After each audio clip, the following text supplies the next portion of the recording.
Hi, the staining on my pool liner looks like very fine grains of dark sand or gravel in dark brown and black colors.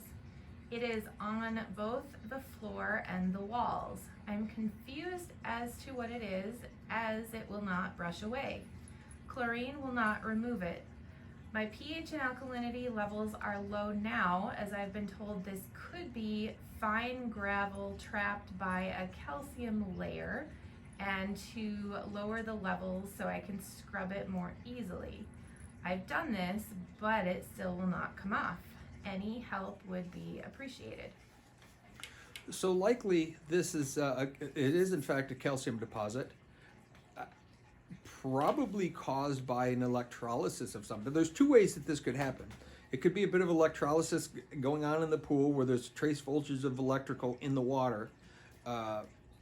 Not enough for you to notice hardly, but enough to start drawing out a solution, and calcium starts coming out of solution. That's one possibility. You might want to look at bond wires, make sure that the pool is grounded and bonded properly. That might help. But secondly, certainly water chemistry. If you have hard water, if you're in a high calcium area where your calcium level is high in the pool, and it's kind of the perfect storm. When the pH hits a certain point and the total dissolved solids in the water, and if there's any metals in the water, when those things line up, you have these sliding scales of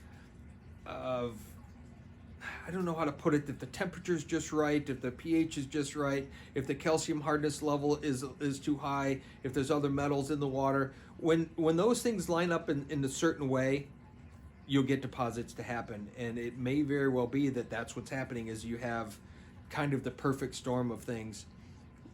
And with your pH being out of whack, that certainly doesn't help. Calcium hardness is the culprit. Again, if that's too low, the calcium was too low, you wouldn't have this problem. Instead, the pool would be seeking calcium. But if it's depositing, it means that the calcium level is too high, which you could look at the source water, how much hardness is in the water that you're putting into the pool, how often you're putting water into it. And in terms of removing the current stains, I don't know how easy that would be, although you might have to do it chemically versus scrubbing it off. You might have to look at some of the products that are out there that are designed to remove stains. So instead of mechanically removing them, you're chemically removing them. If it is a liner and you don't find the source, say it is electrolysis, are there things to address the electrolysis, and ultimately will the liner need to be replaced? And if it is, would this just happen again without addressing electrolysis? Well, I think one of the other things that on that vein of questioning, you might want to also look at what's going on with the light ring. If there's a light in there, is this building up on the light as well? If there's a 3-tread ladder, is it building up on the ladder? Is it building up anywhere else? Because those would be good indicators that it's electrolysis as well. If it's only small spots in certain spots on the bottom of the pool, it may not be electrolysis. But if you're seeing it in different places, it could be that.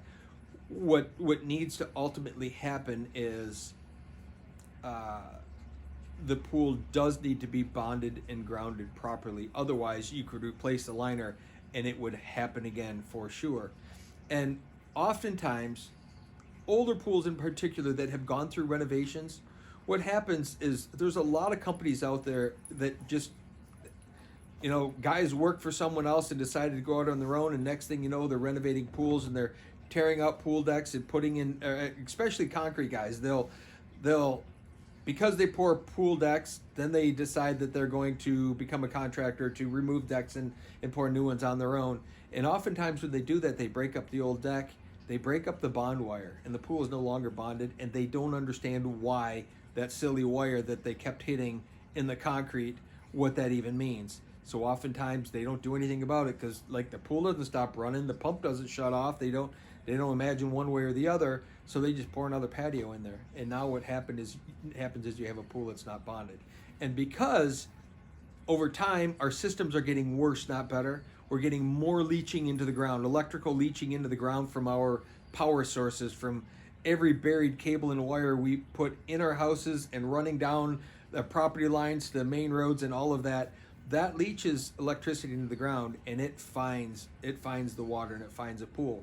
And we do run that risk all the time of having problems. That's why bonding and grounding a pool is so important, and yet no one spends nearly enough time making sure that it's done properly.